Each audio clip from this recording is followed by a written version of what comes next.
So my name is Pete. Last name Oliver Kruger. That's a really long name, so everybody just calls me Pete. Okay. Um, and I'm here to talk to you today about some strategies for collaboration. I'm going to make a quick change here with the sharing, just so I can see my full screen. So as Stephanie said, I would love for this to be collaborative and interactive. So I am going to have several points in here where we'll post up polls, or I'll just ask for some information from everybody.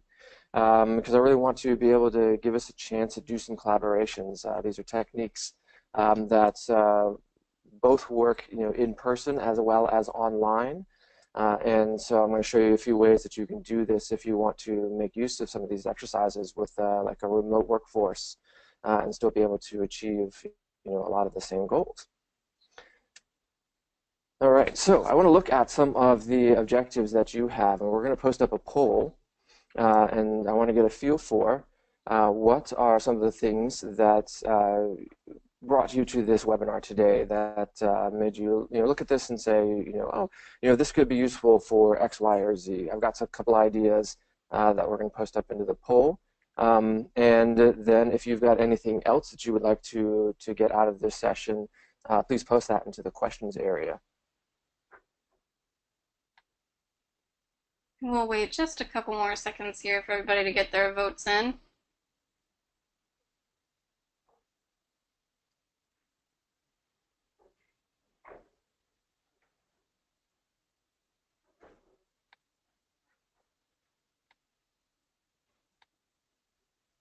Waiting on a couple more.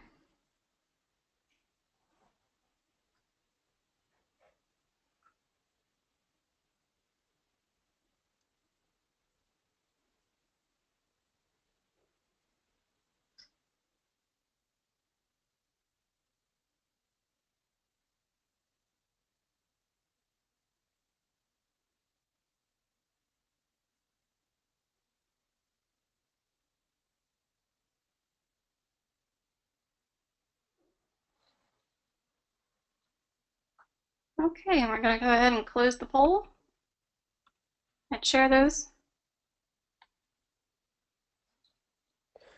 All right, so we've got some responses, a little bit of interest in managing employees, maybe dealing with conflicting requirements or conflicts, but more so people interested in agile retrospectives and ways that we can make that better. About more than a little bit more than half of you are looking for that. And also on ways that we might be able to change minds and get people on the same page. So we can definitely, we're going to look at a bunch of these things. All right, let me jump back over to the presentation. All right, so I'll give you a little background about the double aces and where it came from. So double aces, sorry, one sec. Nope.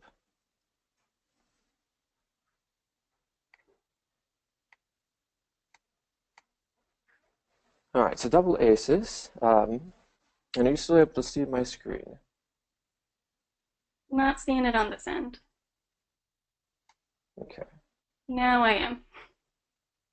There we go. All right, getting all the technology worked out.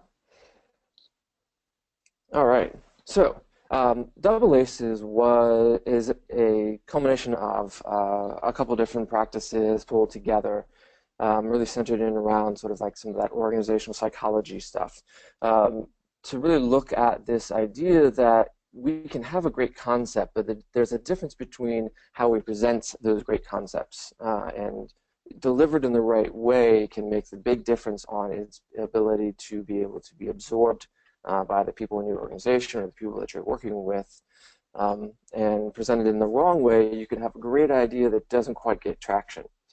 So we're looking at ways that sort of bring all the people to the table, that allow everybody to sort of integrate and share their ideas. So we want an environment that's very conducive to sort of like growth concepts. We want to be able to cut through some of the false assumptions, bring those to light so we can talk about them, and so that they don't sort of veer the topic off in directions that aren't unintended. There's also a lot that's built into this in sort of establishing the facts. So anytime that you have a discussion or you've got some back and forth between different folks, you're going to have some differences in facts. Our political environment right now is, sort of bringing a lot of that to light. One of the things I like to talk about is the fallacy of a common language.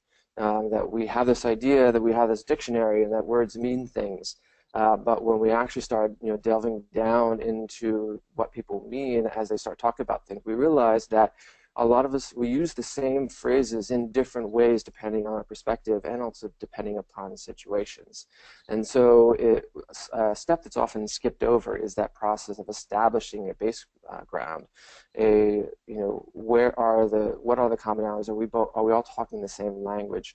And then, how can we then come from a point of agreement through to a new point of understanding and discussion.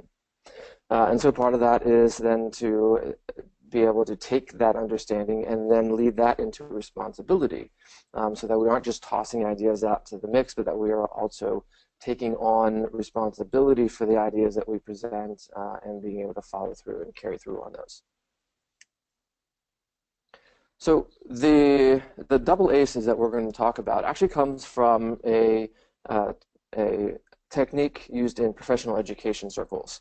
And the original version of this was called praise, question, polish. And so I actually learned it from my wife, who is a teacher of teachers. So she travels around and works with teachers in the classrooms and does professional development for the staff. And so they have developed, these sorts of techniques that both work for adults and children, but that were specifically designed to encourage learners and to really show how good listening leads to comprehension. And as far as like the brain science part of it, these techniques are specifically geared to highlight the right things in the brain, create a connection to new items in the brain, and leave the people who are participating with new insights. Now, I spend most of my time working with business people, and as you probably guess, there's a huge difference between kids and adults, especially in the business world. So as I tried to use praise, question, polish in a lot of my work environments, I ran into a couple of problems to deal with. So one of the big ones was that kids and teachers, their whole day is kind of focused around this idea of learning, whereas adults, we actually spend a lot of our time executing on things that we've already done before. So our brains are usually geared towards finding solutions or jumping in directly with, peers, oh, I've got a way to solve that, or I've got, so it's like an automatic sort of reaction kind of thing. The other thing is, I find kids, when they are, a lot younger, they crave that sort of praise. Workforce, not only is praise used less often, but people also tend to be a little bit uncomfortable with praise. And so this idea of both giving praise and receiving praise actually can be a very uncomfortable type of situation that gets created. Back on the education side, you had kids who were very much into that sort of why question. Anybody who has kids knows this question comes up often. Co-workers, when we got into the sort of the praise, question, polish model from the original version, a lot of them their questions would be certain questions like, well, wouldn't it have been smarter if you did so-and-so, or the question has actually come up of, why are you such an idiot? This makes no sense. And so I had to really be careful to change this, that it wasn't just about any question is fair game, but that there's a certain type of question that we're looking for that's going to lead us through this progressive process here. And it's stuff that, on the teacher education side, they sort of did, innately. And it was like a big part of what they do every day. And so I tried to codify that into language that people would understand on the business side. The other thing that I wanted to highlight here in the difference is that in the original version, dealing with kids, their brains are really designed to discover new patterns. You're going to hear me talk, from time to time here about brain biology, because I think it's important to know how those things work and how they feed into our interactions. Kids, when you have a young brain that's really learning things, a lot of the neurons could be fired in so many different situations, and we're learning and building new neuron connections. So kids just, they're sponges, and they just absorb all that stuff up. And so they are taking in a lot of information. In much of the same way as we talked about in the beginning about adults are about executing throughout the day, adult brains, once you have pulled in a lot of information, the first thing that our brains do is it fires up pattern recognition. That, if it looks like something we know already, then we automatically launch into the mode of responding to that thing. And so we got to have strategies to combat that and get us back to a little bit more of that openness of taking in new ideas and being open to new patterns as part of our discussion collaboration techniques, and not just about people tossing ideas back and forth and hoping one of them sticks and whoever's loudest or whoever's got the highest hierarchy in the organization. That's often how things go, and that's not what we want to do in these types of situations. So what I did is I started changing some of the language. And so I switched over from the idea of praise to a more approachable word for business people of appreciate. And then I went into looking at really a specific type of question. So we're really going to focus on clarifying questions. And then instead of polish, we're using the word sort of enhancements, because the main idea is to take something that's already there and to make it better by adding to it. When I started doing this with people, then I ran another one, which is it's agreed to really appreciate what was going on there, where they felt I don't have questions, because I already know what this person is thinking about, and I completely disagree with it. And so I ran into this whole category of things where, whether you agree or disagree, you end up with this to be taken and a different set of words that people can really sort of understand. So that's what into the double aces approach. And so what I find is that when I'm working with people and we're talking about being able to express appreciation for a person, or most importantly, a person's ideas, if you agree that's there, if you though, it still is possible to acknowledge something about that idea and to acknowledge where that person is coming from. And that's an important first step into getting people on the same page and making sure that everybody's talking about the same information to then build on top of that shared knowledge. And then likewise, comes to the question round. If you're not quite sure of something, you might ask some questions to sort of confirm or clarify. And those can have different feels. So, if you think you know what's going on, then you can at least ask a question to confirm, I think what you're saying is this, and is that correct? They can say yes or no. Or they can correct you at that point if they're actually saying something different, which is also an important part of the process.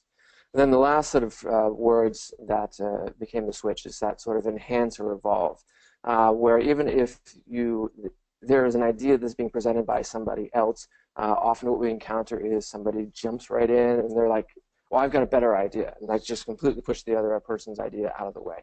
And then that creates all kinds of conflicts and problems. But if we can focus on looking at the idea that is there and either adding to it if you agree with it, or finding a way to take that and evolve it to a new form if you disagree with some points of it, then that becomes a better, more effective way at sort of looking at the collaboration part.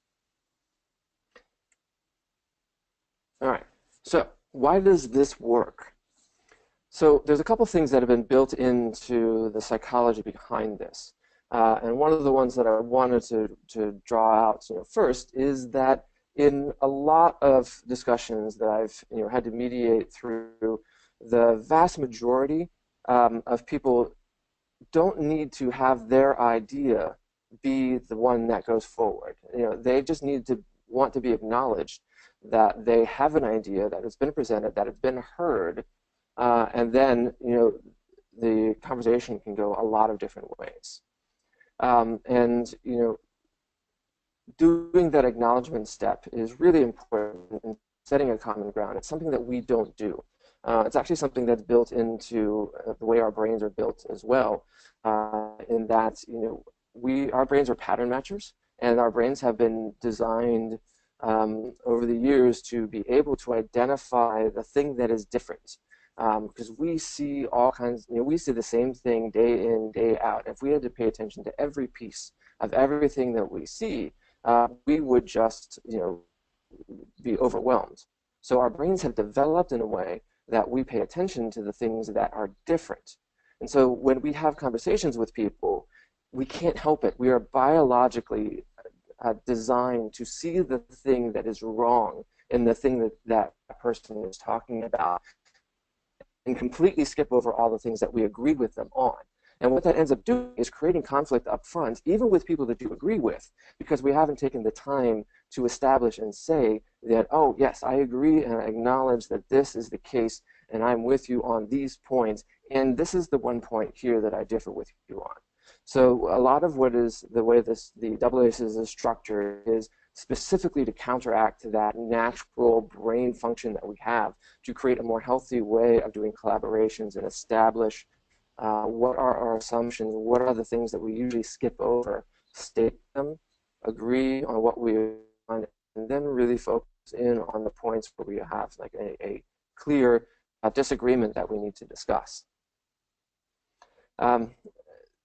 Another thing that comes into the question round of doing things that we'll look at is that when we ask open-ended questions, which is something that often we do in surveys, and we're doing sort of research on a topic, we want to find out a bunch of information. In these sorts of situations, that can sort of convince people to convince you of their beliefs or to double down on information and to restate certain things that they are that actually everybody already agrees on. So the 80-20 rule that's kind of come up around discussions is that it turns out that only about 20% of what we talk about is the points that we actually disagree on, but about 80% of the time that we spend talking in any meeting is actually on topics that we agree. And I challenge you to go back and listen to some of the conversations that go on in your workplace or even in your home or any situation that goes on. You'll find that people will start talking about things and just keep talking about things that everybody's already in agreement on, more so because they want to establish that everybody's heard them and everybody's acknowledged them, as we have in those first bullet points, and also because since if we don't acknowledge those things and people don't feel heard, we can end up spending the majority of the conversation talking about things that actually isn't going to move the ball forward. So we really want to get to this point where we are appreciating and acknowledging what is there presented by people in the conversation, and then building on top of that and enhancing that, just so that we show people that their effort is noticed, valued, and we can work together to make things even better. All right, so. This is a generic way of providing feedback. So double aces actually ends up being able, anytime you have a collaboration, double aces can come into play. And it's actually a joke at some of the places where I work that whenever a collaboration point pops up, then people turn to me like, so Pete, double aces?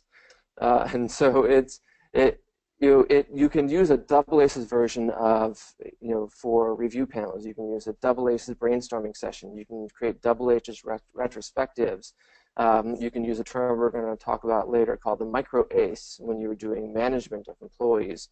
It really fits into so many different categories because it is about the basic fundamentals of communication. Where we're going to do is we're going to look at two different exercises that we can use double aces on to give you an example of how it can be applied, and to break it down and walk through the steps, and then you can take this from to go apply to any points where you have to give feedback and create some stuff. All right, so I've talked a lot so far about the principles behind this and some of the ideas, but now I'm going to walk you through the way that we execute this when we use this as an exercise in a work environment, and let you see it in action. So we're going to tackle an exercise called the requirement sort and do double aces versions of requirement sorting. Now, when I do this in a workplace environment, what I'll usually do is we'll have a bunch of sticky notes and pens on the tables, and we'll have a large blank wall for people to post up their ideas. And so you'll need to have certain things like that ready to go whenever you want to do one of these types of facilitation sessions. Now, you can also do this virtually if you've got a remote team, and I'll show you some strategies for doing that using the different like PowerPoint or Keynote or the different sort of ways of doing online collaboration. And we're going to jump into a series of 6 rounds. And so I'm going to show you a slide, and then we're going to jump over to an exercise slide, at which point I'll be asking for the feedback and the questions. But the first round here, when it comes to a requirements sorting exercise, is really the requirements dump. Now, when I do this in a physical space, what we do is we all sit down at tables. I do ask everybody to quietly write things down, but they grab a pad of stickies and a pen, and they write down things that that they need. So that if this is a software system, this could be requirements for system. If this is a conflict between different parties, this could be a description of what was everybody trying to achieve, what does everybody want to get out of this conflict resolution session, or it could be something like a policy debate, and then it could be what are our objectives, what are we trying to achieve in our policy to be able to do that. And so in the first round, when using a double aces, is we want to focus on that appreciation and acknowledgement round of something, of a topic. And so in a requirements dump, what we're going to do is we're going to write down a series of requirements for a policy. And so people write these down on sticky notes.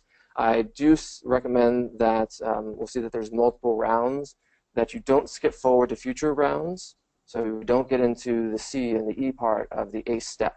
But we start with the first round, and you can always go back, but you can't go forward. And then just to reiterate, I do this silently with people so that without the structured format, until people have learned the structured way of being able to use the ACE format to talk with other people, you will just devolve into normal conflict. And so that's why I ask people to be silent and use facilitation as a teaching tool to walk people through the ACE steps. All right, so not to be one to shy away from conflict, I figure the topic we could talk about today is the Trump immigration ban. What I did was I grabbed some of the statements that were listed in the actual text of the ban, summarized to be able to be placed on cards here, and listed them out here. But where I want to start to open up to some of the conversation is to find out some ideas from the audience, from everybody here that's participating, as far as what are aspects about the Trump immigration ban so we're looking at sort of the requirements. What are the goals? What are the achievements? We're going to talk later about sort of your feelings about them, but I'd love for you to be able to post up in the section.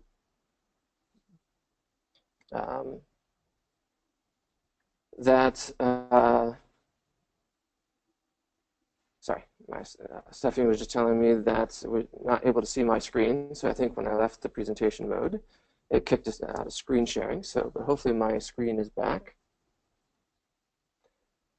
Yep, and so good. I've got, all right, fantastic. So I've got a few cards up here, and so if you could post into the questions or the chat field and send them over to Stephanie, as far as what you believe are the goals that the immigration ban is supposed to achieve. And I've highlighted 5 here, and I can add a few more as we go along if we've got some great ones that come in. And Stephanie, just go ahead and chime in if you've got any proposals from anybody and share them. Sure, we've got one coming for vetting. Great. Vetting, okay. Prevent terrorist attacks. All right. And that seems to be all for now. All right, good. And this is also intended to show you how you can do this in a virtual environment. So almost all of um, the keynotes, the PowerPoints, your slide deck software has this thing as an object that is like a sticky note. And so I find this to be a very easy way for people to grasp and put this together, and very easy to edit. So with this one, it became a process of adding a shape in Keynote, which was a square, and then adding a shadow. So if you go into the style, you can add a shadow of a curved shadow, and then give it the background color of this, typical sticky yellow. And then you just got something that you can just copy around and add up additional items to it. It's a great way to sort of get that started going. We got one All more right, so our first round. Sure. Yeah, we've got to provide a way to keep track of who is coming in and out of US. Okay. Who is in and going out of the US? Okay. All right. So we're going to work with these right now, and we're going to look at what round 2 is. So round 2 says, now normally when we sit in a place, in a physical room, have everybody writing independently. They're writing on a bunch of stickies, and they come up and they post it on the board. And so naturally, you're going to end up having several stickies that are the same. And so what you can do is you can come back here and look at your stickies and say, okay, so now we've got these stickies. Are there any of these that are actually duplicates of each other? And I do not believe.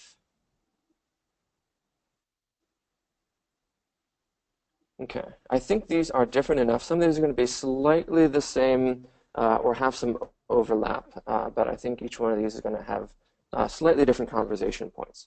So that's going to cover our consolidation portion of it.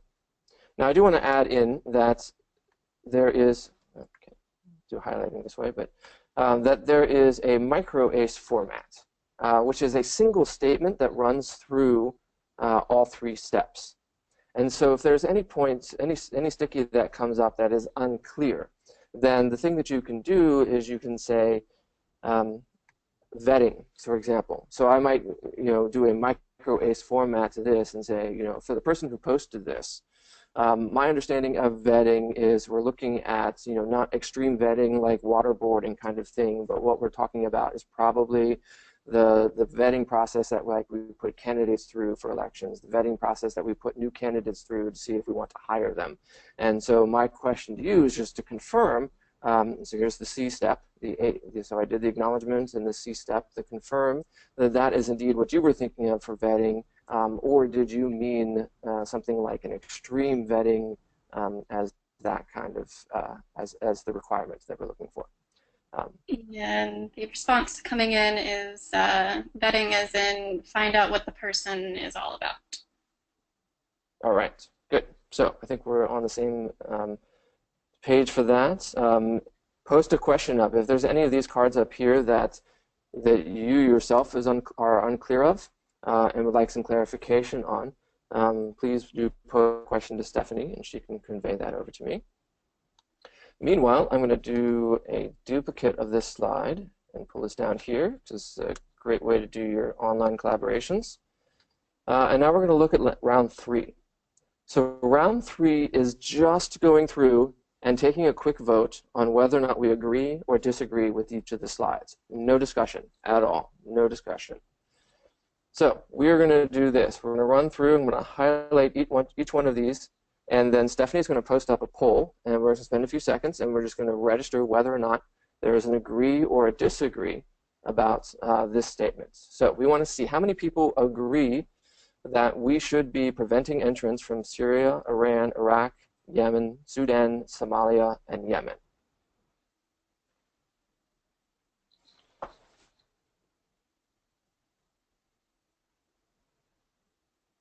All right, and we're not looking at any of the details. We're going to drill down later. We're going to look at the nuances. All right. So we have some disagreement on this. We do not have a unanimous agreement on this. So I'm going to take this one and I'm going to drop it on the right-hand side into the category of disagree. So now we're going to look at let's take the vetting one. So let's run a poll. So who agrees that we should have vetting for immigration, for people who want to come to live in the United States?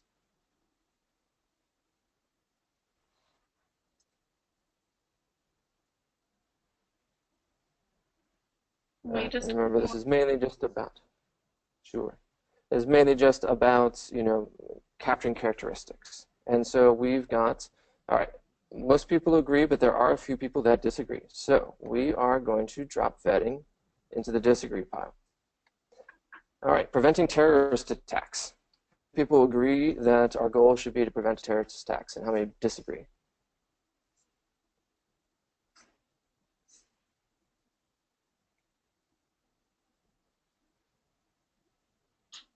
all right. All right. Okay, so we do have some disagreement on this one. And should we be keeping track of who is coming in and going out of the U.S.?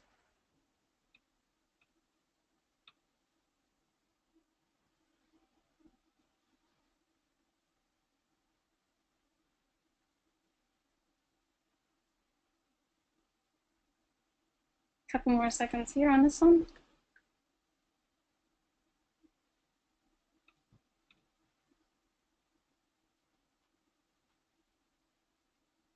All right.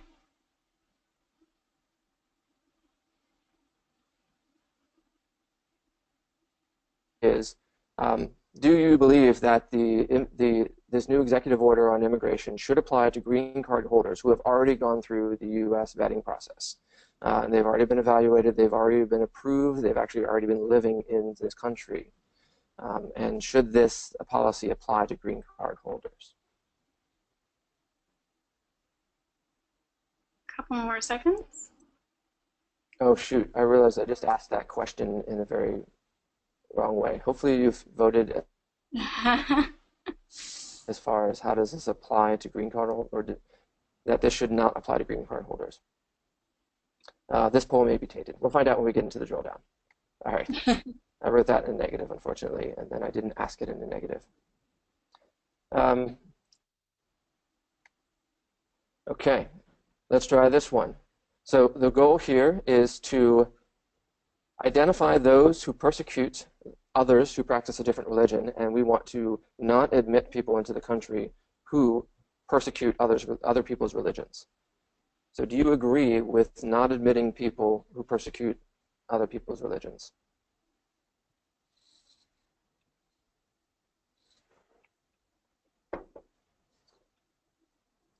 Okay. All right, we got some agree and a little disagree, so we're going to pop this over into this pile. Okay, and do we agree that, or disagree, that the point of the ban should be to, those approved do not intend to harm Americans and that they have no ties to terrorism?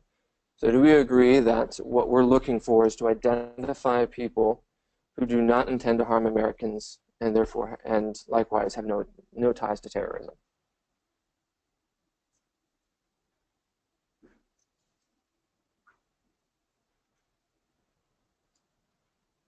Wait, a couple more seconds here.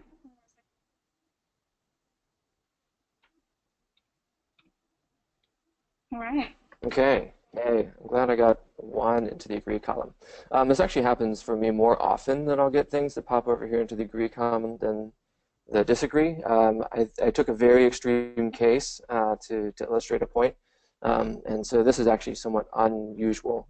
When you're doing this with like software, or you're doing this with requirements for a project, oftentimes you'll have a huge stack over here in the agree segment, and just a few of them over here in the disagree segment.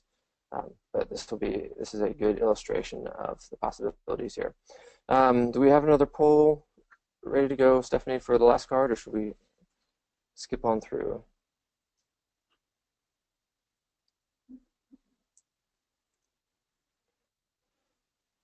So our last card is basically just should we suspend the U.S. refugee admissions program for 120 days? And so this was refugees from Syria as well as refugees from other different areas. 1 second here.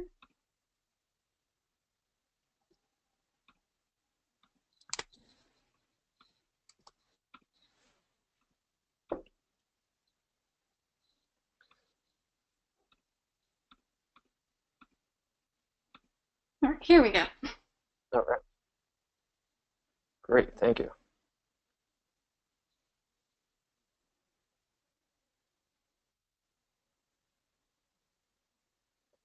All right. All right, 50-50 split on this one. All right, so we're going to drop this into the disagree pile. Okay, so to go back through and just review what we just did on this round. So we've brought in our requirements, we've consolidated the ones that are similar, and now we've just gone through in a room. I find this good to just do a thumbs up, thumbs down vote, so that people aren't even talking yet about this. So they're not encouraged to respond, and people don't, you don't get the person that says, I agree because blah, blah, blah, or I disagree because blah, blah, blah, because we want to structure the conversation. And so we created our two piles. So now we're going to drill down on one of these and go into our next round. So now we're going to use a technique called the 5 whys. And so this is part of the requirements for exercise. The Microace version of this says that we're going to ask why do you disagree for each one of these cards. We're just going to pick one of the cards. And then we're going to, that's going to give us a reason why or not. Then we're going to break that down and we're going to do this process again. We see how many people agree with the reasons why or why not, sort them. And then we would do another round after that and say, okay, well, why do you disagree with this subpiece? And what I've found is that by the time you get to that 5th level, oftentimes just about everybody agrees, and those few remaining things are very focused, and so focused that you could actually design an experiment around those. But as we do this process, what I want to do is to follow the steps of a Microace, which is acknowledging something that is there and then asking a clarifying or confirming question. And so we're going to pick, we don't need to worry about the one here on the left because we all agree on this one. We're going to focus in on one of the ones over on the right. So let's focus in on preventing terrorist attacks. So I'm going to take prevent terrorist attacks. I'm going to come down here. I'm going to paste this in. This is going to be the beginning of our tree. So my question to you is, why do you, for those who disagree about preventing terrorist attacks, why do you disagree that that should not be one of the goals? And if you could phrase it in a format that says, I acknowledge that preventing terrorist attacks is blah, blah, blah, but I disagree because of this. Even better, I'll give you bonus points if you say, I acknowledge that we want to prevent terrorist attacks for these reasons, but are you talking about doing X and putting that in a question form, or are you talking about doing Y?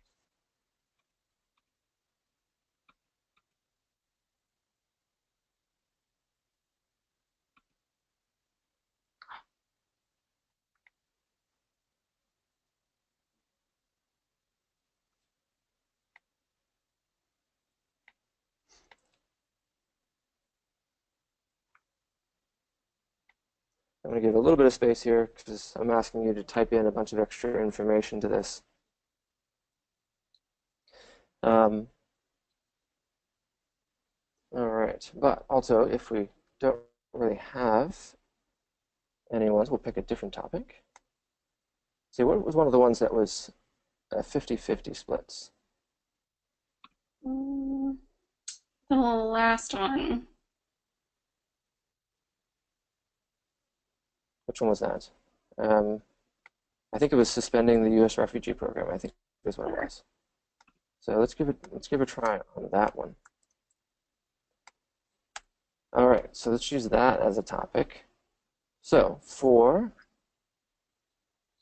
folks who agree or disagree, so the first thing is, so let's run through, and maybe you could post up in the questions or in the chat as an exercise just in general. What can you acknowledge about the goal of suspending the refugee program?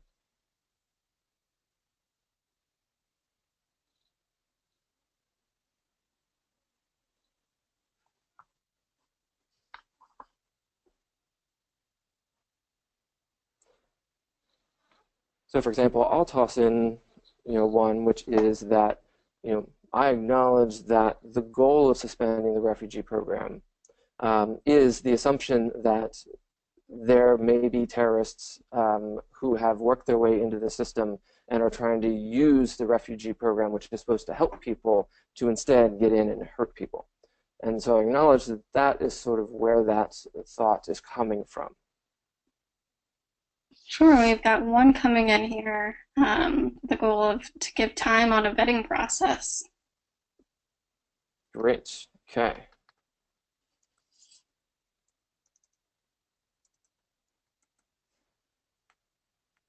All right.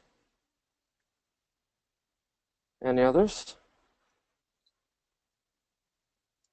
In the meantime, if you could post in through a question, I don't think we'll do it as a poll, but either in the chat or sending it to Stephanie, or whether or not you agree that time should be spent on the vetting process for refugees. Yeah, so we've got another one coming in. So suspension of the U.S. Okay. refugee program is inhumane. There's already a vetting process in place for refugees. Okay. I did not spell that right. Inhumane. All right. And that there is vetting process in We've got another place. one coming in that says, I acknowledge that suspending the refugee program gives the government time to figure out what to do with these refugees.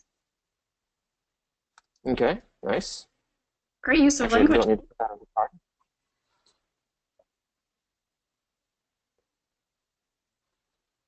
Great, great. All right. Um, so let's drill down. So let's do a second level of why.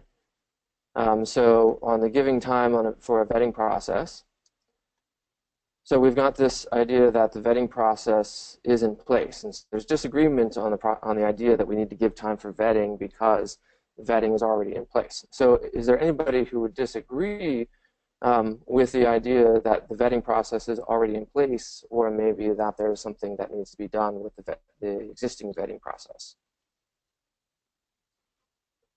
Because again, that's another example of a Microace format. So if I disagree with the idea that there is a vetting process in place, I can say, I acknowledge that there is vetting that is currently happening, but from what I understand, I don't believe it to be sufficient. And so that's a Microace approach to that.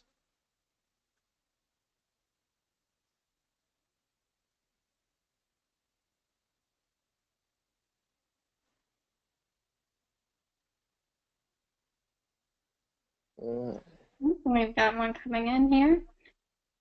Socialization of the current vetting process with facility, pardon me, is needed. All right. Okay.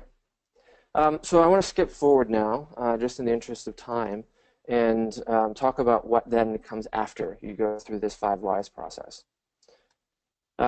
So after you've broken down and you've done the clarification steps, then what we look at is we catalog all of our agreed action items. So anytime we've gone through the sorting, so if we come over here and we sort of quickly skip through the process here of if we checking out and doing a quick poll of whether or not we all agree to give time to a vetting process, or whether or not we agree that there's a vetting process in place.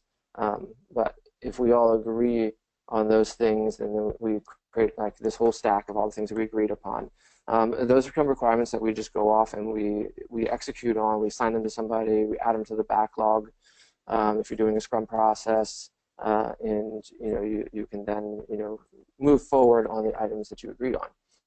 And when you have a point of disagreement, then what we do, or what I recommend doing, is to then look at, okay, instead of just continuing to talk back and forth about this, what I ask is the question of how could we measure one side of the argument or the other? So is there a way that we could find out, if we took something like the vetting process and whether or not the vetting process was effective? How would you design a way to prove that the vetting process succeeded, and how would you design a way to prove that the vetting process fails? And it's very important to have a representation of both sides of that thing. So if you design a experiment that can only succeed, you're not really finding out any information. So you need to have a way to both look at how could we have a test that could be passed, and how could we have a test that could be failed. So any thoughts or any ideas on how we could measure the vetting process and the quality of the vetting process in the US?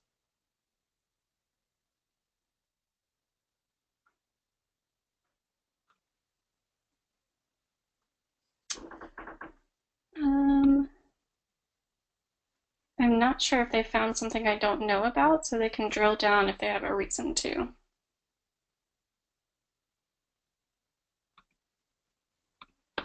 Okay.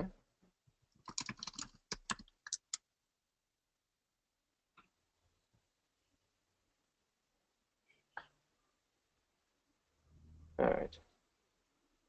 So I might suggest one form of measurement might be to take the people who have gone through the vetting process already, because we've got quite a few of them out there, and then run them as a comparison against known associates of terrorists that have happened since they've passed the vetting process.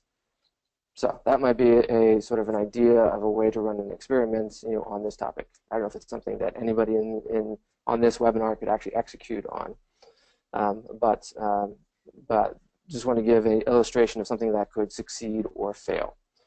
So you could have like everybody who has been vetted up to this point have not shown up in the past 6 months on any of the terrorist watch lists, and that would be a 100% success rate of the vetting process. Or you could have, that some of them do show up, and then you might have, a percentage of, failure of the vetting process that then leads to a discussion about how could you improve the vetting process.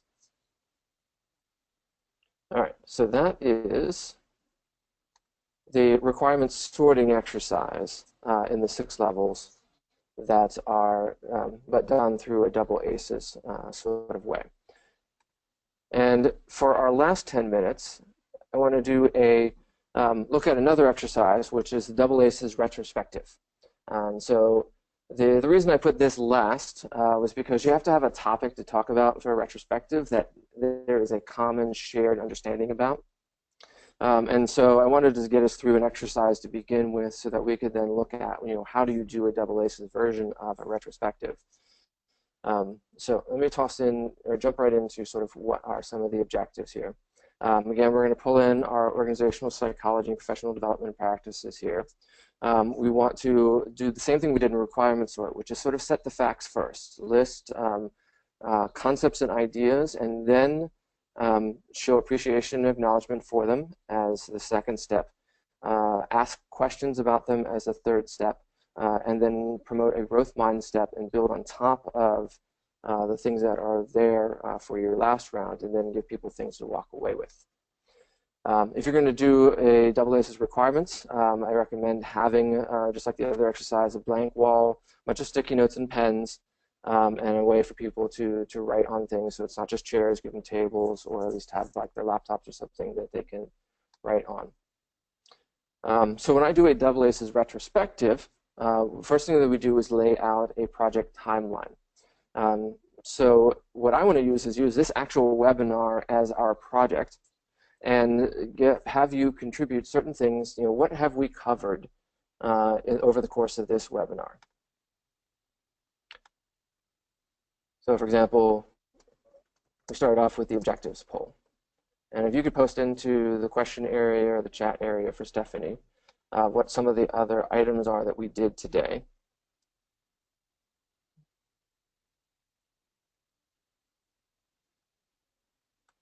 I'm going to fill in a couple of these as we go along as well, just for the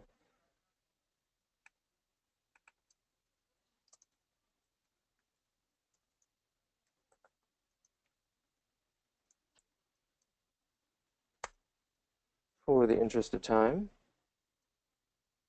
All right, we've got the difference between a kid's mind and an adult mind. Okay.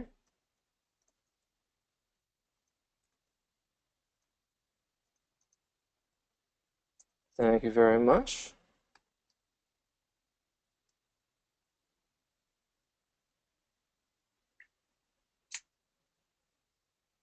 And we've got the format in which these phrases should be presented. Okay. The example of, I acknowledge that, ... All right.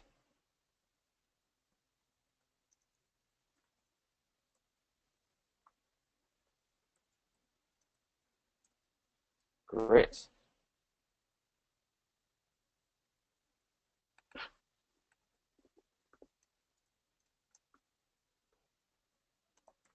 So I'm going to add one in here. Feel free to keep sharing other ideas with Stephanie as we go along. But I'm going to go ahead and start moving to the next step, which is looking at these things and then making sure that they are in order. So when you're doing a retrospective, you figure out what are the facts, what happened. You know, if you're doing this with an agile project, you know, what happened during this sprint and what was the order that they came in. And so we did do a poll for objectives first, and then we talked about the kids' brains. And then we talked about the formatting for statements. And then we walked through the double aces way of doing a requirements sort exercise. And then we went to onto a double aces retrospective. All right, so the next round is to then look for, you know, to take these things and tell and share what is it that you would like to appreciate or acknowledge about these things that happened today in the webinar. So I'm going to take these things and I'm going to paste them down here. And then we've got a bunch of cards to collect your responses. And we've got, we talked about a highly sensitive topic today. Okay.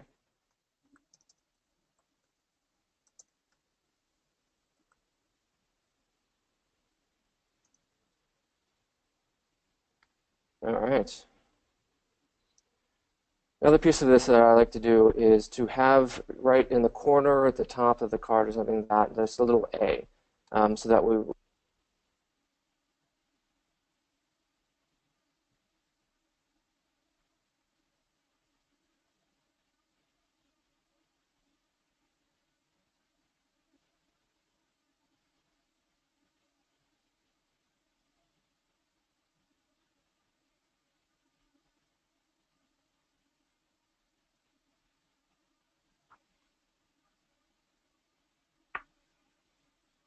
Appreciate the weighted response time.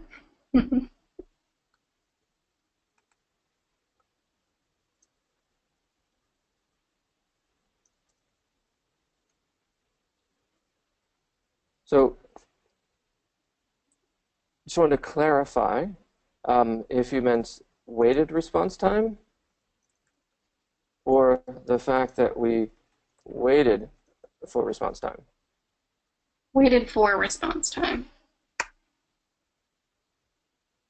Okay.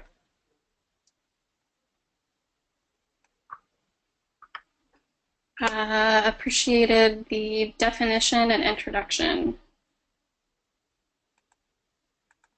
All right. Definition and introduction. So I'm going to put that roughly there.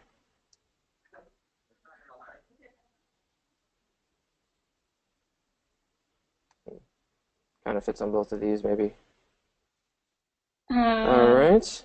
We've got one coming in. Appreciate valuing of my comments. You're very welcome. Yes. All right. And let's put that there for interest of space. All right. So now, and I wanted to do this way as well, because I would love to now get your questions that you might have about the webinar, in a double ACES format.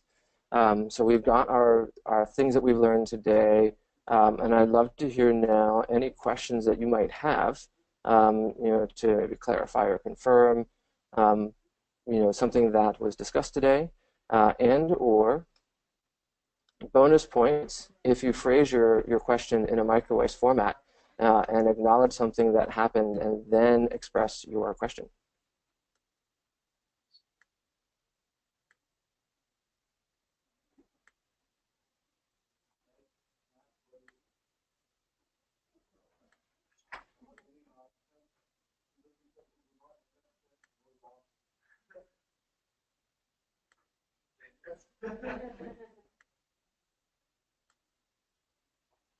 All right. Any questions? Nothing coming in right now. All right. Don't forget, don't need to ask questions, but don't forget that you can always ask confirming questions, and it's often a good way to also show people that you have heard them, and to say, so I just want to confirm that this is what you mean by this statement or by this topic.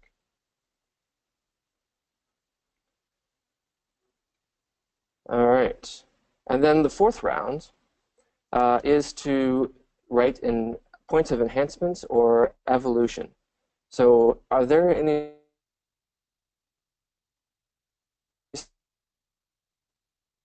suggestions that you would have for being able to improve this webinar? Or the double ACES format, or the requirement sort exercise, or the double ACES retrospective, anything to have this, the process or the steps better, I welcome that feedback.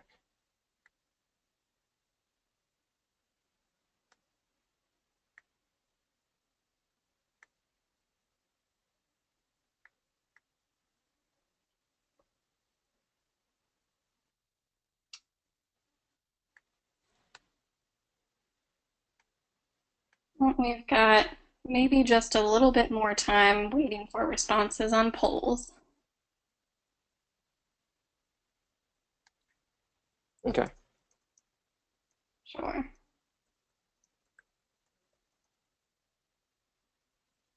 Mm-hmm. All right, I'm going to drop that over here.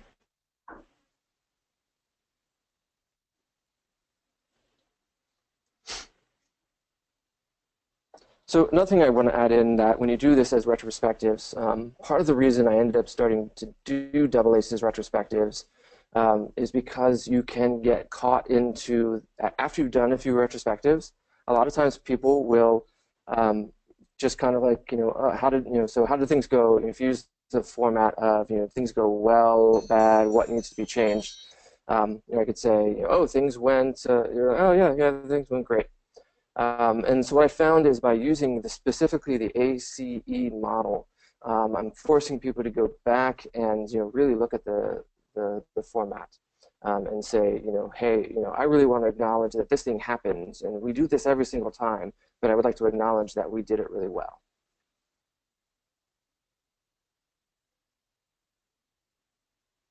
All right, so we are at 12 o'clock. I'll toss in a couple do's and don'ts real quick for those people who can stick around, but we're just about ready to wrap up here. So the do's are, do encourage people to, or don't allow people to talk, but do encourage them to write their thoughts on paper. for a couple reasons. One, it stops the direct conflicts in conversations, and two, it forces them to summarize their ideas rather than just talking off extemporaneously. You can have these really long run-on sentences. Don't allow participants to talk about other people's thoughts, motivations, or emotions, but instead encourage them to share their own experience.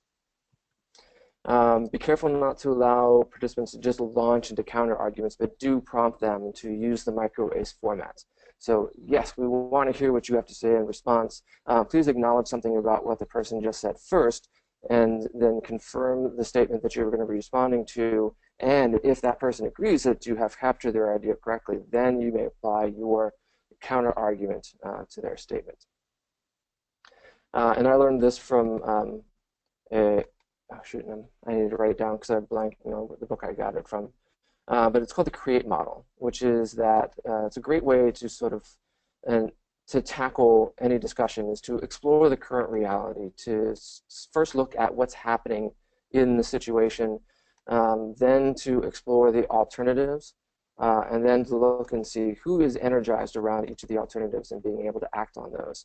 And you can tap into that energy to get people to take responsibility for following up on any points of enhancement or evolution that come out of these exercises. So that's what I had for today. Sorry for going a couple of minutes over. I hope that you all found this interesting and engaging. Please feel free to send us an email with any additional feedback that you might have. We'd love to hear from you. And if I can help you out or give you coaching on how to do this in your environments, I would love to be able to see more people make use of this. So thank you.